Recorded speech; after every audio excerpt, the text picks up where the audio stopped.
ڕەوشی هەرێمی باشووری کوردستان لەبارەی قەیرانی ئابوور و سیاسیەوە ڕۆژ لە دوای ڕۆژ خراپتر دەبێت و لە ئێستایشدا هاوڵاتیانی باشووری کوردستان ناڕەزایەتیەکانیان گەیاندووەتە لووتکە.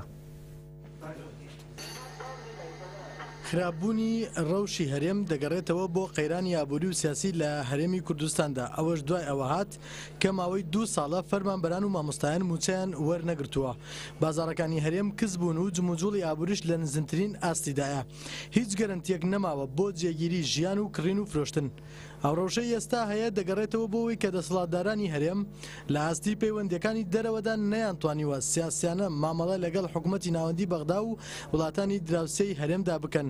لە ئاستی ناوخۆی هەرێمیشدا نەیانتوانیوە سیاسەتی خۆماڵیکردنی بەرهەم پەیڕەو بکەن و داهاتی نەوتی هەرێمیش بۆ گەل سرف ناکرێ و دەچێتە گیرفانی پارتە سیاسی دەسەڵاتدارەکانی هەرێمەوە.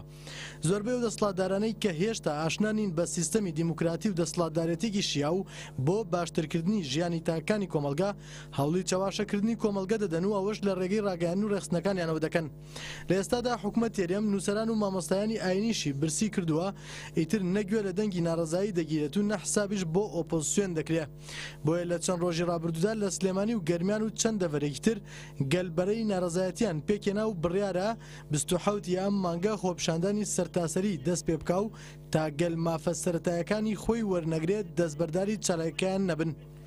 لایخۆیەوە نووسەر عەزیز ڕەوف لەو تارێکیدا خۆپشاندانی جەماوەری 7 شوباتی ساڵی 2011 وەبیری کۆمەڵانی خەڵکی کوردستان هێناوەتەوە و نووسیوێتی نابێت داواکاری خۆپشاندان تەنها موچە بێ، بەڵکو دەبێت داوای گۆڕانکاری بنچینەیی بکرێت لە سیستەمی بەڕێوەبەری هەرێمدا.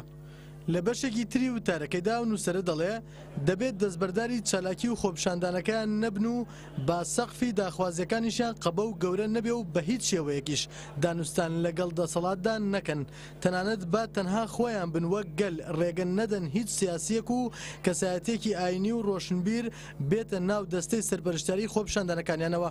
لە کۆتاییدا عەزیز ڕەوف نووسیوێتی قەت نەبووە بە هەمان ئەقڵەتی دەسەڵات بتوانی ستەمکار لەسەر کورسی داگریت، ئەگەر داشیگریت بە شێوەیەکی تر ستەمکارێکی تر دێنیتەوە سەر کورسی دەسەڵات.